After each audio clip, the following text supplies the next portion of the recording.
এবং এর সাথে আরেকটা কথা বলতে চাই, আমাদের গ্রাম অঞ্চলে মানুষে মানুষে খুব ঝগড়া বিবাদ হয়। আপনারা কথায় কথায় কোর্ট কাচারিতে যান, এতে কাদের ক্ষতি হয়? আপনাদের ক্ষতি হয়। যে টাকা দিয়ে আপনার ছেলে মেয়েদেরকে খাওয়াতে পারেন, পোশাক পরিচ্ছদ কিনে দিতে পারেন, সেই টাকা আপনারা কোর্টে দিতে যান। আর কিন্তু বছরের পর বছর ঝগড়া চলতে থাকে, কোনো মিটমাট হয় না। আমি জেনে খুব খুশি হয়েছি যে এখানে যতগুলি এরকম কেস, ঝগড়া বিবাদের কেস আপনারা গ্রাম সরকারের তরফ থেকে এবং ইউনিয়ন কাউন্সিলের তরফ থেকে হাতে নিয়েছেন, প্রায় সবই মিটমাট করে দিয়েছেন। এটা খুব ভালো কথা।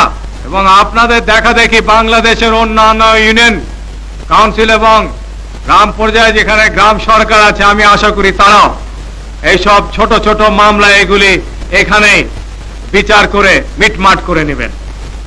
এতে আপনাদেরই ভালো হবে, আপনাদের মধ্যে ভ্রাতৃত্ববোধের সৃষ্টি হবে এবং আপনারা বিভিন্ন দিক দিয়ে সার্বিকভাবে আপনাদের গ্রাম ইউনিয়নের জীবনের মান উন্নত করতে পারবেন।